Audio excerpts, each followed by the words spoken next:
오빠, 방금 오빠 통장으로 30만 원 보냈어. 확인해봐. 10만 원은 오빠 용돈 쓰고 20만 원은 오빠가 엄마한테 주는 거라고 용돈으로 보내. 주말에 엄마 생신인 건 알지? 벌써 엄마 생일이야? 시간이 진짜 왜 이렇게 빠르냐? 엄마한테 나 회사 그만뒀다고 이야기 안 했지? 내가 그런 이야기를 왜 해? 빨리 새로 취업할 생각이나 해. 엄마가 진짜 오빠 걱정 많이 하는 거 알잖아. 그래, 빨리 하긴 해야지. 슬슬 퇴직금도 다 떨어져 가는데. 너는 지금 하는 일은 어때? 나는 맨날 똑같지 뭐. 교대 근무하고 요즘 바빠서 맨날 잔업하느라 힘들어. 내가 오빠 뒤치다꺼리 하는 거 하루 이틀도 아니고 이제는 제발 멀쩡한 회사에 취직해서 그만두지 말고 오래오래 다니라고. 알겠어. 나도 이번엔 정말 그만둘 생각 없었는데 자꾸 주말에 나와서 일해달라잖아. 5일 하면 됐지. 무슨 주말에도 일을 또 시키냐고. 원래 회사 다니면 야근도 하고 주말에 특근도 종종 하고 그러는 거야. 어떻게 오빠 하고 싶은 것만 다 하고 살려고 그래? 나이도 30 넘었는데 정신 차려. 가만 보면 너가 엄마보다 잔소리를 더 하는 것 같단 말이야. 아무튼 용돈 보내준 건 잘 쓸게. 안 그래도 이번 엄마 생일 선물 살 돈도 없어서 걱정하던 참이었어. 엄마한테는 20만 원만 보내면 돼. 너도 20 보낼 거야? 이번엔 나도 좀 힘들어서 주말에 일도 많고 집에 내려가긴 힘들 것 같아. 20만 원 보내고 생일 선물 퉁치려고. 알겠어. 너한테 받은 꽁돈으로 나는 술이나 한잔하러 가야겠다. 술 그만 마시고 취업 준비나 해. 저보다 3살 많은 오빠는 옛날부터 집안의 기대를 한몸에 받았어요. 어렸을 때는 공부도 잘하는 편이었고 제가 봐도 머리가 좋고 똘똘해서 나중에 큰일을 할 줄 알았습니다.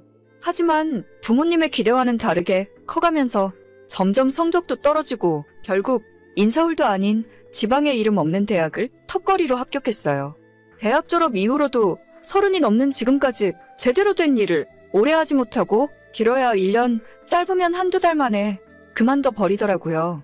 하지만 아직도 저희 집에서 오빠는 대단한 존재로 생각하고 있고 지금은 비록 힘든 시기를 보내더라도 조만간 크게 될 거라 믿고 있어요. 반면에 저는 학창시절부터 공부도 잘 못했고 일찌감치 대기업 생산직 공장에 취업해서 일을 하고 있습니다. 그래도 7년째 같은 곳에서 일을 하면서 연차도 쌓이고 연봉도 솔직히 적진 않아요. 저는 뭐로 보나 오빠보다 제가 더 착실하게 살고 있다고 생각하지만 저희 부모님이 생각하시기에는 저는 한낱 공순이, 오빠는 똑똑한 사무직으로 여기고 계세요. 현실은 멀쩡히 다니던 회사를 지난 6월에 그만두고 그 뒤로 지금까지 별다른 취직 활동도 없이 놀고 먹고 있는 게 전부입니다. 너는 이번 주말에 내려올 수 있냐? 네 오빠는 금요일 저녁에 내려온다는데 너도 웬만하면 내려오지? 그러고 싶은데 나 금요일 토요일 야간 근무라서 이번 주 스케줄을 도저히 바꿀 수가 없네. 내가 얼마 안 있으면 휴가니까 휴가 받으면 그때 내려갈게. 용돈 보내드린 건 확인하셨지? 용돈은 받았지. 맨날 돈만 보내면 뭐해? 딸년이라고 하나 있는 게 맨날 바쁜 척만 하고 집에는 코빼기를 안 비치는데. 그럼 나보고 어쩌라고. 내가 노는 사람도 아닌데 회사 스케줄이 다 있고 어떻게 내 개인 사정으로 막 빠질 수가 있어. 요즘 휴가 가는 사람 많아서 휴무 바꾸는 것도 힘들어. 그러길래 너도 오빠처럼 공부 열심히 해서 사무직 일을 했어야지. 평일에 일하고 주말에 쉬고 얼마나 좋아. 맨날 잔업이다 특근이다. 너 그렇게 살다가 언제 시집갈래? 내 나이가 몇 살인데 벌써 시집 타령이야. 알아서 할 테니까 신경 쓰지 마. 월말에 휴가 받으면 그때 집에 내려갈 테니까 오빠랑 같이 맛있는 거라도 드셔. 오든지 말든지 네 마음대로 해. 애가 어쩜 저렇게 지 멋대로인지. 어휴. 엄마는 항상 저를 이런 식으로 못마땅해 하셨고 이번 생일에 내려가지 못했다고 엄청 크게 실망하셨어요. 저도 그전까지는 매년 스케줄 조정할 때 미리 이야기하고 엄마 생일에는 꼭 집에 내려갔었는데 이번에는 월 초에 말하는 걸 까먹어서 도저히 바꿀 수가 없는 상황입니다. 어차피 생일은 매년 한 번씩 있는 거고 생각해보면 제 생일 때도 그냥 회사에서 일하면서 보내거든요. 예전에도 저희 집은 오빠 생일이나 크게 챙겼지. 저는 그냥 미역국이라도 얻어먹으면 다행이라는 생각이었습니다. 엄마도 나이가 곧 60인데 생일이 뭐가 그렇게 중요하다고 화를 내는 건지도 모르겠고 자식이 일하느라 바쁘면 오히려 좋아해야 하는 거 아닌가 싶기도 하더라고요. 결국 이번 엄마 생일에는 오빠 혼자 집에 내려갔고 용돈으로 주는 대신 내려가는 길에 백화점에 들러서 엄마 생일 선물로 스카프를 사서 가져다 줬나 봐요. 그냥 거기서 끝났으면 별일 없이 넘어갈 일이었을 텐데 엄마는 기어코 오빠랑 저를 비교하며 잔소리를 시작하셨죠. 야야, 요런 싸가지 없는 거 사. 네 오빠 반만 닮아봐라. 아, 왜 또 그래? 내가 뭘 그렇게 잘못했다고? 버릇없게 부모 생일에 용돈이나 띡 보내고 일한다고 바쁘다 하면 그만이냐? 아니, 내가 노는 것도 아니고 진짜 바쁜데 어쩌라고. 용돈 받기 싫으면 도로내나? 요 말하는 싸가지 좀 봐. 이거 봐라. 네 오빠는 얼마나 센스가 있는지. 나한테 딱 어울리는 거라면서 백화점에서 사다 주더라. 이쁜 거 잘 샀네. 나도 없는 돈에서 20만 원 보냈잖아. 그 돈으로 엄마 필요한 거 샀었어. 네 오빠랑 너랑 몇 살 차이 난다고 이렇게 다를까? 너가 그렇게 센스가 없으니까 평생 나한테 구박이나 받고 살았던 거야. 돈이나 대충 보내고 마는 딸이랑 엄마 생각해서 백화점까지 갔다 온 아들이랑 어떻게 내가 똑같이 생각하겠니? 아우, 됐어. 그만 좀 해. 그러는 엄마도 내 생일 제대로 챙겨준 적도 없잖아. 용돈이라도 보낸 걸 다행으로 알아. 얘 말하는 꼬라지 좀 봐. 너가 무식하게 공장에서 일이나 하니까 엄마한테 그런 말버릇이지. 네 오빠 반만 닮아봐라. 걔는 사무실에서 일을 하니까 이런 센스도 있잖아. 지금이라도 안 늦었어. 너도 공장 때려치우고 공무원 시험 준비나 해. 오빠처럼 사무실에서 일을 해야 시집이라도 갈 거 아니야? 진짜 엄마, 해도 해도 너무하는 거 아니야? 내가 정말 이런 말까진 안 하려고 했는데 오빠 지난 6월에 회사 그만두고 지금 백수짓 하고 있어. 얼마 전에도 핸드폰비 낼 돈 없다고 해서 내가 10만 원 빌려줬다고. 뭔 소리야? 네 오빠가 회사를 그만두긴 왜 그만둬? 얘가 그럼 무슨 돈이 있어서 백화점에서 내 생일 선물을 사왔어? 내가 오빠한테 30만 원 보냈어. 20만 원은 엄마 생일 선물로 하고 10만 원은 오빠 용돈 쓰라고. 근데 그 스카프 내가 보니까 인터넷에서 5만 원 하는 거네. 내가 준 돈에서 엄마 생일 선물 5만 원짜리 사고 나머지는 자기가 다 먹은 거라고. 네 오빠가 그럴 사람이 아닌데 너가 괜히 거짓말하는 거 아냐? 오빠한테 직접 물어보던지. 진짜 내가 이런 말까진 안 하려고 했는데 지금까지 용돈을 줘도 내가 줬잖아. 오빠가 엄마 아빠한테 해준 게 뭐가 있는데? 오빠를 반만 닮아보라고? 알겠어. 나도 이제부터 오빠랑 똑같이 할 테니까 나중에 서운해하지 마. 얘가 회사를 왜 그만뒀대? 그 멀쩡한 회사를. 만약 엄마가 제 성질을 건드리지 않았다면 저도 오빠의 비밀을 끝까지 지켜주려고 했어요. 말끝마다 니네 오빠는 아니, 오빠가 대체 나이 30 먹고 지금까지 한 게 뭐가 있길래 오빠 타령을 하는 건지. 저 진짜 힘들게 일해서 버는 돈으로 우리 가족들에게만큼은 아낌없이 돈을 썼습니다. 부모님 생신은 물론이고 기념일도 다 챙기고 종종 집으로 치킨이나 족발 같은 엄마가 좋아하는 음식도 배달시켜드리기도 했어요. 그때마다 말은 저렇게 툴툴거려도 속으로는 저한테 고마워하고 있을 줄 알았는데 전혀 그런 것도 아니었네요. 엄마가 먼저 오빠 닮아보라고 했으니 앞으론 저도 오빠랑 똑같이 할 거예요. 더 이상 용돈도 없을 거고 기념일 챙기는 일도 그만할 겁니다. 저는 제가 부모한테 효도하는 좋은 딸인 줄 알았는데 쓸데없이 돈 낭비만 하고 있었네요. 오늘의 사연은 여기까지입니다. 구독과 좋아요, 알림 설정은 많은 힘이 됩니다. 다들 행복하시고 좋은 하루 되세요.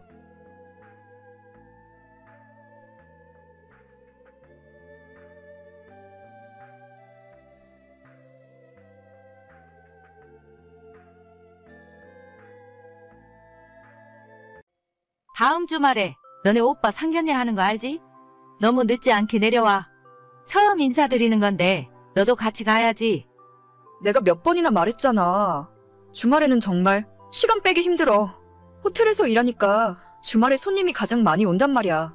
나중에 오빠 결혼식 할 때는 미리 휴가 낼 거니까 상견례는 나 없이 그냥 해. 뭐 대단한 일 한다고 네 오빠 상견례를 안 와?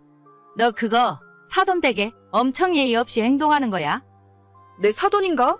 오빠가 결혼하면 하는 거지. 왜 나한테 자꾸 뭐라 그래? 나도 회사에서 사정이 있고 요즘은 정말 바쁘기 때문에 주말에 쉬는 건 무리야. 그러니까 너도 오빠처럼 공부 열심히 해서 좋은 회사를 갔어야지. 여자애가 무슨 호텔에서 일한다고. 내가 난 부끄러워서 어디 가서 너 얘기를 못해. 너 그러다가 결혼이나 하겠냐? 아니, 내가 하는 일이 뭐 어때서 그래? 여기 들어오고 싶어도 못 들어오는 사람들이 얼마나 많은데. 내 인생은 내가 알아서 잘 살 테니까 내 걱정 말고 엄마는 오빠나 신경 써. 안 그래도 그럴 생각이야? 집안 행사 때 오지도 않으면서 네가 언제 딸 노릇 제대로 한 적이나 있냐? 엄마한테는 내가 말을 말아야지. 저는 올해로 32살이고 서울에 있는 한 5성급 호텔에서 일을 하고 있습니다. 예전부터 멋진 호텔에서 일해보는 것이 꿈이었고 지금 저희 직업에 굉장히 만족하고 있어요. 위로 4살 많은 오빠가 하나 있는데 오빠는 그냥 평범한 사무직 회사원입니다. 저희 부모님에게는 오빠는 항상 말 잘 듣고 착한 아들이고 부모님들의 자랑이죠. 반면에 저는 완전 골칫덩이에 부모님의 말을 안 듣고 속 썩이는 아픈 손가락입니다. 처음에 호텔에서 일을 하겠다고 말씀드렸을 때도 여자가 무슨 호텔에서 일을 하냐고 혼삿길 막히고 싶냐며 화를 내시더라고요. 저희 부모님이 무슨 생각을 하고 있는지는 모르겠는데 이상한 거 전혀 아니고 전문적인 서비스 일을 하는 거라고 아무리 설명드려도 끝까지 화만 내셨어요. 그래서 그때부터 그냥 부모님이 뭐라고 하던 말던 무시하고 제 뜻대로 하며 살았습니다. 가끔 집에 내려가면 제 얼굴 볼 때마다 한숨 쉬시고 화를 내시니까 저도 집에 가는 것 자체가 스트레스를 받더라고요. 어차피 부모님에겐 잘난 오빠가 있으니 저는 저대로 제 인생이나 잘 살기 위해 노력했어요. 아무튼 제가 참석하지 않은 상황에서 오빠의 상견례가 끝났고 저는 나중에 축의금이나 넉넉하게 넣어줘야겠다 생각하고 있었습니다. 너는 아무리 일이 바빠도 그렇지. 나 상견례 할 때도 안 오고. 진짜 너무하네. 요즘 회사가 너무 바빠서 그랬어. 주말에 하루 쉬려면 눈치가 엄청 보이거든. 나도 오빠처럼 평일에 일하고 주말에 쉬는 직업이었으면 내려갔겠지. 그래, 바쁘다는데 어쩔 수 없지. 하나뿐인 오빠가 결혼하는데 결혼 선물은 제대로 준비하고 있어? 결혼 선물은 무슨. 나한테 지금까지 야금야금 빌려간 돈만 해도 100만 원은 그냥 넘을걸? 그거 안 갚아도 되니까 축의금으로 퉁치는 게 어때? 너는 무슨 말을 또 그렇게 하냐? 오빠가 급하다 보면 5만 원, 10만 원씩 빌릴 수도 있는 거지. 아무튼 오늘 이런 얘기 하려고 연락한 건 아니고 너 작년 초에 하남에 아파트 하나 사놨다고 했지? 그거 나중에 나 결혼하면 들어가서 살려고. 다행히 전세 끼고 좀 싸게 샀어. 그거 전세 언제 끝나? 너 결혼하기 전까지는 내가 들어가서 좀 살면 안 될까? 요즘 신혼집 구하기 너무 힘들어서 그래. 전세 내년 3월에 끝나는데 근데 나도 내년에는 남자친구랑 결혼할 예정이야. 오빠가 그 집에 들어가서 살더라도 어차피 몇 달 못 살아. 그냥 형편에 맞게 신혼집 구하는 게 나을걸. 너 내년에 결혼해? 왜 벌써 하려고 그래? 엄마 아빠한테 허락은 받았어? 아니, 내가 결혼하는데 허락을 왜 받아? 남자친구랑 대충 이야기는 다 끝냈어. 앞으로 한 2년만 더 있다가 결혼해라. 내가 그 집에서 딱 2년만 살다가 나갈게. 무슨 소리야, 오빠. 내 나이 벌써 32이야. 다른 이유도 아니고 오빠한테 집 빌려주려고 내가 2년이나 더 결혼을 미뤄야 돼. 이상한 소리 좀 하지 말고 능력껏 집 구해. 아 진짜 안 되는데. 벌써 이야기 다 해놨는데 큰일이네. 나는 모르겠다. 오빠가 알아서 해. 저한테 사전에 한마디 상의도 없이 왜 내 집에서 신혼살림을 차리라는지 모르겠어요. 작년까지 직장 생활하면서 월급의 70%는 항상 돈을 모으면서 살았습니다. 저희 집안 경제 상황도 애매하고 애초에 부모님에게 뭘 바래본 적 없었기 때문에 믿을 건 돈뿐이라는 생각으로 더 악착같이 돈을 모았던 것 같아요. 재테크 공부도 하면서 주식에도 돈을 넣어놓고 펀드에도 투자를 하고 있었지만 작년 초에 모두 정리하고 하남에 급매로 나온 아파트를 한 채 구입하게 되었어요. 4억 5천짜리 집이었는데 전세 2억 8천 끼고 제 돈 1억 7천 넣고 구입했습니다. 그 뒤로 가격은 더 올라서 지금 시세로는 6억 정도 하는 집이에요.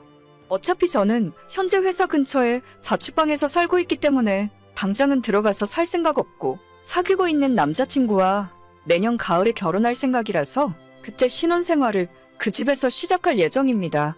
저희 오빠는 그동안 집 구할 돈도 안 모아놓고 대체 무슨 자신감으로 결혼을 한다는 건지 이해할 수가 없더라고요. 말도 안 되는 소리를 단칼에 거절했더니 며칠 후에 엄마에게서 연락이 왔습니다. 네 오빠한테 집을 안 빌려준다고 했다면서? 아니 그게 뭐라고 안 빌려주니?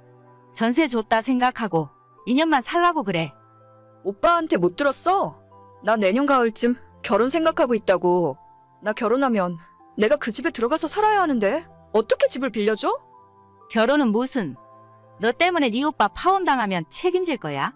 잔말 말고 2년 정도는 그 집에서 니네 오빠 살라고 해. 아니, 내가 오빠가 파혼하든 말든 책임을 왜 나한테 물어? 엄마가 나 집 사는데 돈 보태줘 봤어? 맨날 돈 없다고 용돈 달라고 할 때만 우리 딸이라고 하지. 이럴 때 보면 친엄마가 맞는지 모르겠다니까. 너 그게 엄마한테 무슨 말버릇이야? 그럼 너네 오빠 신혼집도 못 구하게 생겼는데 그걸 보고만 있어. 그러길래 돈도 없이 무슨 생각으로 결혼한다고 하는 거야? 파혼을 당하던지 말던지 나는 모르는 일이니까 앞으로 집 달란 이야기 할 거면 연락도 하지 마. 엄마나 오빠나 내가 보기에는 다 똑같은 인간이야. 키워줬더니 은혜도 모르고. 너 진짜 오빠한테 아파트 안 빌려주면 앞으로 집에 내려올 생각도 하지 마. 안 가. 안 간다고. 그놈의 집구석 내가 먼저 안 갈 거야. 그렇게 엄마랑 싸우고 앞으로 당분간은 집에 내려갈 일 없을 것 같아요. 저는 지금도 제가 뭘 잘못했는지 전혀 모르겠습니다. 고등학교 졸업한 뒤로는 집에서 아무런 도움 받은 것도 없고 대학교도 장학금 받고 모자란 건 학자금 대출 받아서 졸업했고 그때부터 혼자 아르바이트해서 모든 생활비를 직접 벌어서 썼어요. 서울에 있는 호텔로 취업했을 때도 엄마한테 단칸방 월세 보증금하게 300만 원만 빌려달라고 말씀드렸다가 호텔은 무슨 호텔이냐고 그냥 집에서 공장이나 다니라는 소리만 들었던 것이 전부였죠. 결국 가진 돈 60만 원 들고 서울에 올라와서 1년 넘게 창문 없는 고시원에서 살았고 돈 없으면 얼마나 비참하고 힘들게 살아야 하는지 누구보다 뼈저리게 잘 알고 있습니다. 그렇게 아무것도 해준 것도 없는 엄마지만 종종 돈 필요할 때마다 용돈 좀 보내달라고 연락을 하셨고 그래도 부모라고 저도 없는 살림에 10만 원씩 보내드린 적이 수도 없이 많습니다. 오빠라는 인간도 그렇고 엄마 또한 자기들 돈 필요할 때 연락하는 사람들일 뿐이고 제 인생에 도움되는 건 하나도 없는 것 같아요. 저는 예정대로 남자친구와 내년에 결혼할 생각이고 그 과정에서 부모님 허락은 받지 않을 겁니다. 만약 집을 빌려주지 않은 것 때문에 제 결혼식에 오지 않겠다고 하면 저도 앞으로 다른 가족은 없다 생각하고 살 거예요. 사실 요즘 들어서는 저희 가족들이 없는 게 더 나을 수도 있겠다는 생각이 자꾸 드네요. 원래는 오빠 결혼식 할 때 가전제품을 하나 사주거나 축의금을 100만 원 정도 해줄 생각이었는데 그럴 생각이 싹 사라져버렸어요. 농담으로 한 소리였지만 제가 지금까지 오빠한테 야금야금 빌려준 돈만 100만 원이 넘을 테니 그걸 축의금이라 생각하고 퉁치고 넘어가려고요. 그래도 식구라고 잘해주려고 했지만 더는 화딱지가 나서 못하겠습니다. 오늘의 사연은 여기까지입니다. 구독과 좋아요, 알림 설정은 많은 힘이 됩니다. 다들 행복하시고 좋은 하루 되세요.